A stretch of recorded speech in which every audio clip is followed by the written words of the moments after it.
The last exit. It was just another late night on Route 66, where the road stretches endlessly between small, forgotten towns. Miles away from any civilization, the only sound that cut through the stillness was the steady hum of tires on asphalt.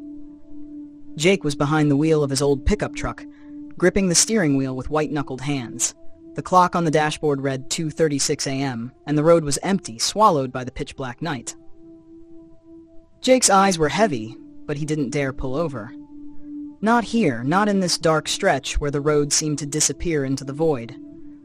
He had heard the stories, the warnings from locals about strange occurrences on this road, but they were just that, stories, tales meant to spook outsiders. Or so he told himself.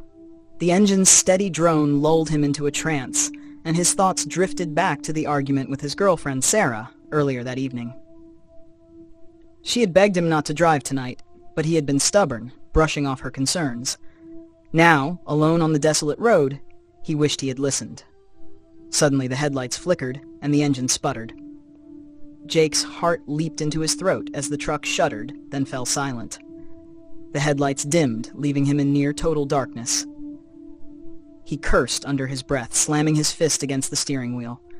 "Come on, not now," he muttered, turning the key in the ignition. Nothing. Jake grabbed his phone from the passenger seat, but there was no signal. He stepped out of the truck, the chill of the night air biting into his skin. He popped the hood and fumbled around with the engine, but he wasn't much of a mechanic. After several minutes of futile attempts, he gave up and slammed the hood shut.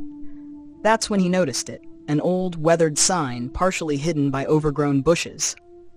It was almost impossible to make out, but the words "Last Exit" were faintly visible in the dim moonlight. Below it, an arrow pointed down a narrow gravel road that branched off from the main highway. Jake had never seen this road before, but he figured it was worth checking out. Maybe there was a gas station or a house where he could use a phone. Anything was better than staying stranded on the highway. He grabbed a flashlight from the glove compartment and started walking down the gravel road. The crunch of his boots on the loose stones echoed in the still night. The road wound deeper into the woods, the trees closing in around him like a suffocating embrace. After what felt like hours of walking, Jake saw a dim light flickering in the distance. His heart raced with hope. As he got closer, he realized it was a gas station, or what was left of one. The building was old and dilapidated, its windows boarded up and the roof sagging, but the sign above the door still flickered with a weak neon light. Last Stop Gas. Jake pushed open the door, which creaked ominously on rusty hinges. Inside, the place was a wreck. Dust-covered shelves were lined with empty cans, and the air was thick with the smell of decay. But behind the counter, an old man sat in a worn-out chair, reading a yellowed newspaper. Jake hesitated, then cleared his throat. "Excuse me, sir. My truck broke down on the highway. Do you have a phone I could use?" The old man slowly lowered the newspaper and looked up at Jake with vacant, milky eyes. "No phone here, son," he rasped. "But I can help you get back on the road." Jake shivered involuntarily. There was something off about the old man, but he couldn't quite put his finger on it. Sure, that'd be great." The old man nodded and stood up, his movements slow and deliberate. He shuffled over to a dusty cabinet and pulled out a rusty gas can. "Got some fuel here. Might be all you need." Jake took the can, the weight of it surprising him. "Thanks. How much do I owe you?" The old man waved a hand dismissively. "No charge. Just make sure you get back on the highway and don't take any more detours." Jake nodded, uneasy, and hurried out of the gas station. As he made his way back to the truck, the wind picked up, rustling the leaves and making the shadows dance eerily in the flashlight's beam. He reached the truck, poured the fuel into the tank, and tried the ignition again. The engine roared to life, much to his relief. Without looking back, Jake sped down the highway, the gas station quickly disappearing in the rearview mirror. He drove for several miles, his nerves on edge, before he finally relaxed. The lights of a small town appeared in the distance, and he let out a sigh of relief. He was almost there. But just as he reached the town's outskirts, the truck's headlights flickered again, and the engine began to sputter. Panic surged through him as the truck coasted to a stop. He slammed his fist on the steering wheel. Not again!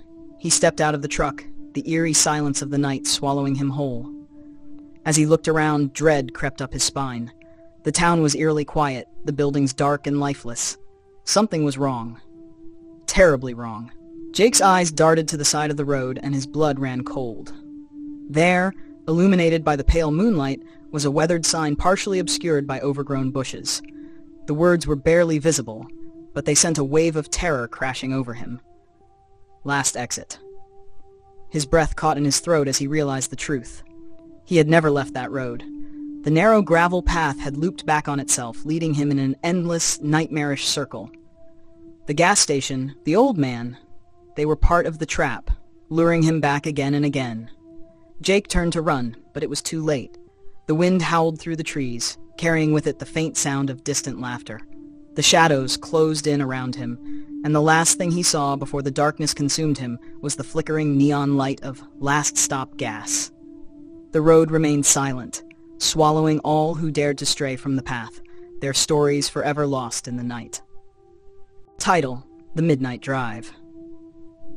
It was just past midnight when Laura found herself driving down the old country road, the one she'd been warned about since she was a child.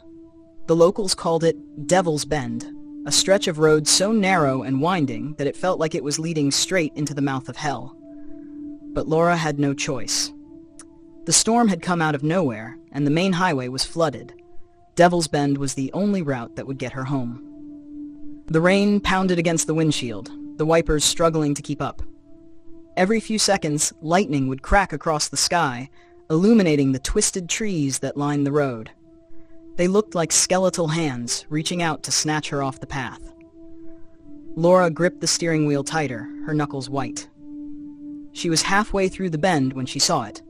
A car on the side of the road, hazard lights blinking weakly. She slowed down, squinting through the rain. A figure stood next to the car, waving their arms frantically. It was a woman, drenched to the bone, her face pale and scared. Laura hesitated for a moment, her mother's warnings echoing in her mind. "Never stop on Devil's Bend," she had said. "People disappear on that road." But the woman looked desperate, and Laura couldn't bring herself to drive past her. She pulled over, rolling down her window just enough to hear the woman over the storm. "Are you okay?" Laura shouted. "My car broke down," the woman replied, her voice trembling. "Can you give me a ride to the nearest town? Please, it's not safe here." Laura glanced at the empty passenger seat beside her, then back at the woman. Something about the situation felt off, but she couldn't put her finger on it. Maybe it was the way the woman's eyes kept darting nervously to the woods, or the way she seemed to be shivering even though the air was warm. "All right, get in," Laura finally said, unlocking the door. The woman quickly climbed into the car, water dripping from her clothes and pooling on the seat. Laura cranked up the heat, trying to offer some comfort. "I'm Laura," she said, trying to make conversation. "Anna," the woman replied, her voice barely above a whisper. She was staring straight ahead, her hands clenched tightly in her lap. Laura pulled back onto the road, the tires slipping slightly on the wet pavement. "Where were you headed?" she asked, glancing at Anna. "Home," Anna replied. Her voice was flat, emotionless. They drove in silence for a few minutes, the only sounds the rain and the soft hum of the engine. Laura felt a growing sense of unease. She couldn't shake the feeling that something was very wrong. She glanced at Anna again, and this time she noticed something strange. The woman wasn't wet anymore. Her clothes, which had been soaked through just moments ago, were now completely dry. Laura's heart began to race. She tried to focus on the road, but her mind was spinning. Had she imagined it? She glanced at Anna again, and her breath caught in her throat. The woman's skin was pale, almost translucent, and her eyes were pitch black, voids that seemed to suck in the light. "Who are you?" Laura whispered, her voice trembling. Anna turned to her, and a slow, chilling smile spread across her face. "I'm someone who never made it home." Laura's blood ran cold. She slammed on the brakes, the car skidding to a stop. "Get out!" she screamed, fumbling with the door handle. But when she looked over, the passenger seat was empty. Anna was gone. Her chest heaving, Laura stared at the empty seat, trying to make sense of what had just happened. Had she imagined it? The car felt cold, far too cold. The hairs on the back of her neck stood on end as she reached over to touch the seat. It was icy to the touch. Panic set in, and she hit the gas, speeding down the road, desperate to get away. But no matter how fast she drove, it felt like she was getting nowhere. The road stretched on endlessly, the trees blurring together. She glanced in the rearview mirror, half expecting to see Anna sitting in the back seat. But the mirror showed something worse. In the reflection, the road behind her was gone, replaced by a dark, gaping void. It was as if the world itself was being swallowed up behind her. The darkness crept closer, and Laura realized with horror that she was no longer driving away from Devil's Bend. She was driving into it. She slammed on the brakes again, the car screeching to a halt just inches from the edge of the road. Her heart pounded in her chest as she stared at the darkness, now just a few feet away. There was no way out. And then she heard it. A voice, soft and ghostly, whispering in her ear. "You shouldn't have stopped." Laura whipped around, but the car was empty. The whispering grew louder, echoing in her mind, until it was all she could hear. She covered her ears, trying to block it out, but it was no use. The darkness closed in, and she felt the cold seep into her bones. In a final act of desperation, Laura grabbed her phone, trying to call for help. But the screen was black, unresponsive. The whispering stopped, replaced by a deafening silence. The last thing Laura saw before the darkness consumed her was the figure of a woman standing in the road, her eyes black as night, her smile cold as death. The next morning, the storm had passed, leaving the road eerily quiet. A search party found Laura's car abandoned on the side of the road, the driver's seat empty. There was no sign of Laura, only a single message scrawled in the condensation on the inside of the windshield. She never made it home. To this day, they say if you drive down Devil's Bend on a stormy night, you might see her, standing on the side of the road waiting for someone to stop. But be warned, if you do, you might never make it home either. The Last Detour. Won the request. It was a dreary October night when Ellen received the call. Her shift as an Uber driver had been unusually slow, and she was almost ready to head home when the notification pinged. A ride request popped up on her app, and she accepted it without hesitation. The address was in a remote part of town, somewhere she had never been. The GPS directed Ellen down winding, narrow roads flanked by dense trees that seemed to close in around her. The fog rolling in added an extra layer of eerie atmosphere. She felt a shiver of unease, but dismissed it as nerves. After all, it was just a late-night pickup. When she arrived at the given address, a dilapidated house stood before her, its dark silhouette barely visible through the mist. The porch light flickered sporadically, casting unsettling shadows. Ellen hesitated, but forced herself to step out of the car and approach the front door. A man answered, dressed in a dark suit with a hat pulled low over his face. He didn't offer a greeting, merely nodded and stepped aside. Ellen could see little of him, but his presence was enough to raise her suspicion. "Ready to go?" she asked, trying to keep her voice steady. The man nodded again and slid into the back seat without a word. Ellen climbed back into the driver's seat, her nerves tingling with anxiety. She started the engine and began to drive, the unsettling fog wrapping around the car like a suffocating blanket. 2. The journey. "Where to?" Ellen asked, glancing in the rearview mirror. The man's face was obscured by shadows, making it impossible to gauge his expression. He handed her a crumpled piece of paper with an address scrawled on it. The location was even more remote than the previous address. Ellen swallowed hard, trying to shake off the creeping sense of dread. As they drove, the fog grew thicker, obscuring the road ahead. The trees loomed closer, their branches swaying as if reaching out to snatch the car. The silence was almost unbearable, punctuated only by the occasional crackle of the radio, which Ellen had long since turned off. The man in the back seat remained silent, his presence a dark weight in the car. Ellen's mind raced with unsettling thoughts. She tried to make small talk, but the man only responded with monosyllabic answers, each one colder than the last. "Do you work around here?" she ventured, hoping to break the silence. The man's response was a mere grunt. Ellen noticed he was clutching a small leather case tightly. Her curiosity grew, but she didn't dare ask further. The fog seemed to thicken, reducing visibility to just a few feet ahead. 3. The realization. After what felt like hours, Ellen arrived at the address on the paper, a decrepit cemetery, its iron gates rusted and barely hanging on their hinges. The fog had intensified, and the cemetery looked even more foreboding in the dim light. Ellen pulled up to the entrance, her heart racing. "We're here," she announced, her voice trembling. The man in the back seat finally spoke, his voice a low, eerie whisper. "You need to get out of the car." Ellen's pulse quickened. "What do you mean? I'm not leaving the car." The man's silence was answer enough. He unfastened his seatbelt and opened the door, stepping out into the foggy night.